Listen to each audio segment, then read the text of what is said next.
শোনা যাচ্ছে নতুন করে সংসার বাঁধতে চলেছে মেগাস্টার শাকিব খানের প্রথম স্ত্রী অপু বিশ্বাস। ভালোবেসে শাকিব খানকে বিয়ে করলেও তার সাথে কিন্তু সংসার করা হয়নি। 2018 সালে তার সাথে ডিভোর্স হয়ে যাওয়ার পরে পরবর্তী পরিকল্পনা হিসেবে এবার তিনি দ্বিতীয় বিয়ে করার সিদ্ধান্ত নিয়েছেন। তবে এই সিদ্ধান্তটাকেও অনেকেই কিন্তু বাজেভাবে নিচ্ছেন, অনেকে ভালোভাবে নিচ্ছেন। তবে কথা হচ্ছে প্রত্যেকটা মানুষের ব্যক্তিগত জীবন রয়েছে, ভবিষ্যৎ রয়েছে। আর ভবিষ্যতের কথা চিন্তা করে অপু বিশ্বাস এমন সিদ্ধান্ত নিয়েছেন বলে নেটিজেনরা দাবি করতেছে। তবে হঠাৎ করে এমন সিদ্ধান্তের পিছনে বেশ কিছু ইস্যু রয়েছে, যেগুলো আপনারা যদি জানেন হতভম্ব হয়ে যাবেন। ভালোবেসে শাকিব খানকে বিয়ে করলেও জীবনের সুখ নামক শব্দটা তার জীবনে আসেনি। অপু বিশ্বাস বিভিন্ন ইন্টারভিউতে বলেন যে আমি শুধু দুঃখের সাগরেই ভেসে গেলাম। শাকিবকে বিয়ে করে জীবনের সুখ নামক শব্দটা আমার জীবনে আসলো না। ভালোবেসে বিয়ে করেছিলেন গোপনে, পরবর্তীতে প্রকাশ পাওয়ার পরে শাকিব খান নিজেই অস্বীকার করে বসেন। পরবর্তীতে তিনি বলেন আমি বাচ্চার দায়িত্ব নিতে রাজি আছি, বাচ্চার মায়ের দায়িত্ব আমি নিতে রাজি নন। এতেই বাজে বড় বিপত্তি। ভালোবেসে শাকিবকে বিয়ে করলেন, সেই শাকিবই মেনে নিচ্ছে না। বিষয়টা কেমন হলো তাই না? তবুও সব কিছু কষ্ট সহ্য করে নিজেকে মানিয়ে নিয়েছিলেন, নিজেকে তৈরি করেছেন ভিন্নভাবে। ডিভোর্স হয়ে যাওয়ার পরে ভেঙে পড়েনি, নিজেকে নতুনভাবে প্রেজেন্টেশন করেছেন। নিজেকে ভিন্নভাবে গড়তে গিয়ে অনেক কষ্টই কিন্তু অপু বিশ্বাস জীবনে করেছেন। অপু বিশ্বাসের বেশ কিছু কথোপকথন ছড়িয়ে ছিটিয়ে পড়েছে সোশ্যাল মিডিয়ায়, যেগুলো শুনলে তার ব্যক্তিগত জীবন সম্পর্কে অনেক কিছু ধারণা আপনারা পাবেন। তো চলুন আমরা অপু বিশ্বাসের মুখ থেকে সেই কথোপকথনগুলো শুনে আসি। শোনার পরে আপনি আপনার গুরুত্বপূর্ণ মন্তব্য ভিডিওর কমেন্ট বক্সে জানাতে কিন্তু ভুলবেন না। করছে। তো আসলে বাঁচিয়ে রাখার ক্ষেত্রে আমি কি বিশ্লেষণ দেব আই ডোন্ট নো, তবে এইটুকু বলতে চাই যে বাস্তবতাকে সবসময় স্বীকার করলে বা বিবেচনা করলেই ভালোভাবে পথ চলাটা সম্ভব। আচ্ছা, পরিবর্তনের গল্প কিন্তু ছিলাম। এখন তো প্রত্যেকবারই যখন অপবিশ্বাস পর্দায় একটা অ্যাপিয়ারেন্স দেয়, নতুন কিছু আমরা দেখতে পারি, নতুন কোনো লুকে, নতুন কোনো গেট আপে কিংবা ব্যক্তিত্ব কিছু একটা। এখন এই যে নতুন বছর শুরু হলো, নতুন বছরের সাথে কিন্তু অনেক অনেক নিউ ইয়ার রেজুলেশন আমাদের থাকে ডায়েরির পাতায়। তো একজন চিত্রনায়িকা বিশ্বাস, তার প্ল্যানিং গুলো আসলে এখন কেমন?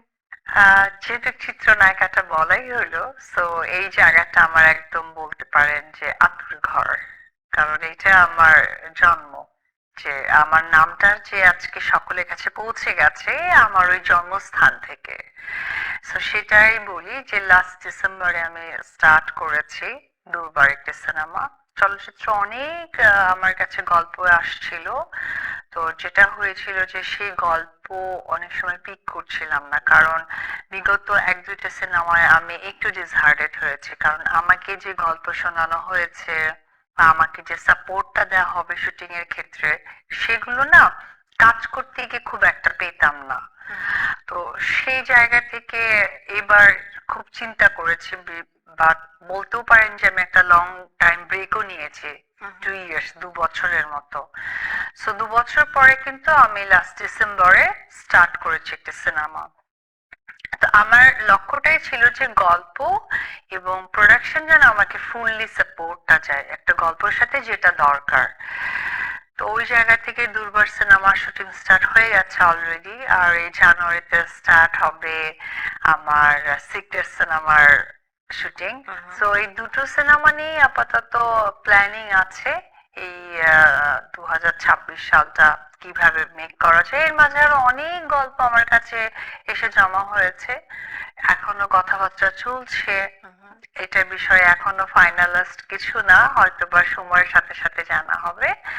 আর পাশাপাশি আমার তো ব্যস্ততা রয়েছে, আমি যেমন ফটোশুট, ব্র্যান্ডিং, ব্র্যান্ডের সাথে যুক্ত হওয়া, এই সব নতুন কাজগুলো তো প্ল্যানিং সবসময় হচ্ছে।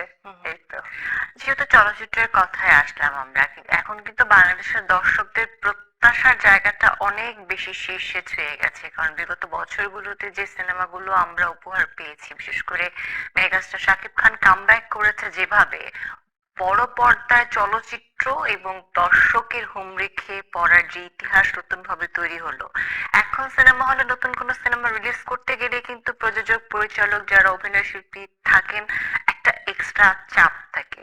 তো ওই চাপটাকে অপবিশ্বাসের মাথায় থাকে, আমার প্রত্যেকটা সময় চাপ থাকে। আজকে চেঞ্জ করেছে শাকিব খান বা ইন্ডাস্ট্রি চেঞ্জ হচ্ছে, আমার কাছে প্রত্যেকটা কাজে চাপের থাকে। এই কারণে, কারণ আমি একটা কাজ আমার মনের মাধুরী মিশে করেছি, ওটা যখন 18 কোটি মানুষের সামনে প্রেজেন্ট হচ্ছে, মানে বাংলাদেশের ভাষাভাষীর মানুষ যেখানেই আছে তাদের সামনে গিয়ে যখন পৌঁছে যাচ্ছে, তখন তো অটোমেটিক্যালি একটা অন্য ধরনের টেনশন কাজ করে।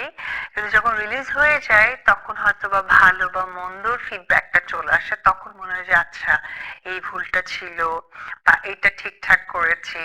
তখন আসলে কাজের কম্পেয়ারটা বুঝতে পারি যে আচ্ছা না ঠিক আছে।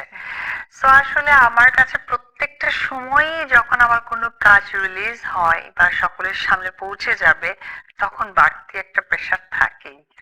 একটা কাজ করবেন কি করবেন না, অনেক সময় আমরা পরামর্শের জন্য বিভিন্ন মানুষের শরণাপন্ন হই, জিজ্ঞেস করি ভালো হয়েছে খারাপ হয়েছে, ফিডব্যাক চাই। এ ধরনের ফিডব্যাক চাইতে বিশ্বাস কাদের কাছে যায় বা কার কাছে যায়? সর্বোপরি তো আমার প্রথমে মা ছিলেন। মাই আমার সবকিছুর ঊর্ধ্বে। তার সাথে আসলে আলোচনা করে সবকিছু ডিসিশন নিতাম। এবং আজকে অপু বিশ্বাস স্ট্রং ভাবে দাঁড়িয়ে আছে, কাজ করছে, সকলেই তাকে যে সাপোর্টটা দেয়, আমি